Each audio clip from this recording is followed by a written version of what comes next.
Welcome to the ultimate piano tutorial for beginners.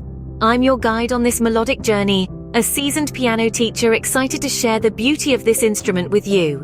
By the end of this video, you'll have the fundamental knowledge to begin your own piano adventure, from identifying the right instrument to mastering your first chords. We'll even share some insider tips on how to practice and boost your skills.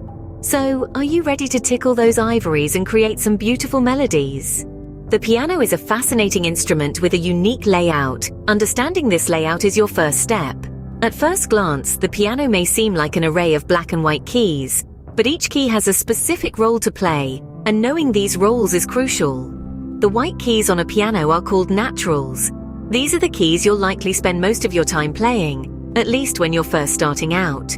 They are named after the first 7 letters of the alphabet: A, B, C, D, E, F, and G. Once you hit G, the pattern starts over again. But what about the black keys? These are called sharps and flats. If you move up to the black key directly to the right of a natural, that's a sharp. If you move down to the black key directly to the left of a natural, that's a flat. For instance, the black key to the right of a C natural is C sharp, and the black key to the left of a D natural is D flat. Now let's find our way around the keyboard. The middle C is a great reference point to start. It's the white key directly to the left of the 2 black keys in the center of the keyboard. From there, you can find all the other notes. For example, if you move up from middle C to the next white key, you're on D. Move up again and you're on E, and so on. In essence, understanding the piano is like learning a new language, the language of music. Each key is a letter, and when you put them together, you create words, sentences, and ultimately beautiful stories told through melodies and harmonies. Remember, just like learning a new language, it takes time and practice to become fluent, so be patient with yourself.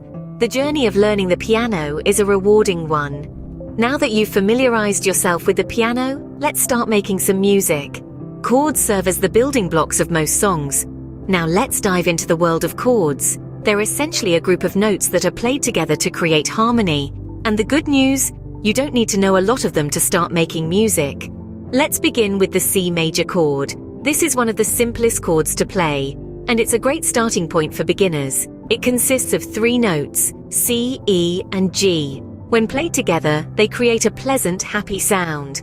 Moving on, we have the G major chord. Like the C major, it's also comprised of 3 notes, G, B, and D. It's another happy-sounding chord, and it's often used in conjunction with the C major. Next up is the D major chord. This one is made up of D, F sharp, and A. It has a bright and lively sound, making it a favorite in many popular songs. Lastly, let's talk about the A major chord. It consists of A, C sharp, and E.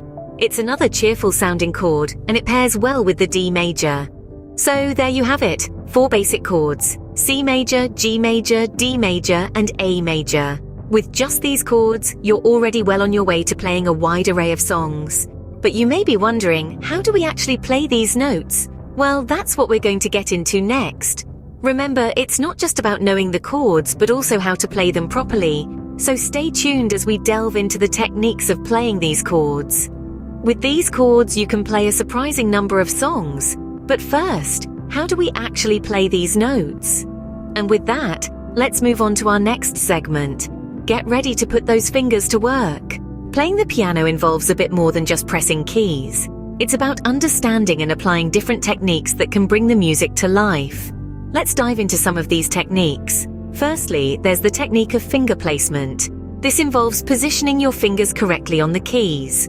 Your thumbs are labeled as your first fingers, followed by your index fingers as the second, middle fingers as third, ring fingers as fourth, and finally, your little fingers as fifth. This numbering system is crucial as it helps in knowing which finger to use when playing different notes. Next, we've got the hand position. Imagine holding a small ball in your hand. That's the kind of rounded shape your hand should have when you're at the piano. This curved shape allows your fingers to press the keys with ease and precision. Now, onto the arm movement. Your arms should be relaxed and slightly bent at the elbow, allowing your hands to be at the same level as the keys. Remember, your arms play a pivotal role in guiding your hands and fingers, so maintain a gentle movement to ensure fluidity in your playing. Let's talk about the pedal technique. The damper pedal, also known as the sustain pedal, is the most used pedal on the piano, typically operated by the right foot. When you press down on this pedal, it lifts the dampers off the strings, allowing them to vibrate for longer and giving the sound a more sustained effect. Last but not least, the art of dynamics. This involves varying your volume from soft to loud, giving depth and emotion to your music. You can achieve this by applying different amounts of pressure on the keys. These techniques might seem a lot to take in at once, but with consistent practice, they'll become second nature. Remember, practice makes perfect, so don't worry if you're not getting it right away. Let's bring it all together now and play a song. You've got your chords down, you've mastered some basic techniques, so now it's time to put those skills to the test. We're going to play a simple song that incorporates everything we've learned so far. Imagine you're sitting at your piano. Your fingers are ready on the keys. You're going to start with a C major chord. Remember, that's the white keys C, E, and G played together. Great! Now switch to the G major chord. That's G, B, and D. You're doing fantastic.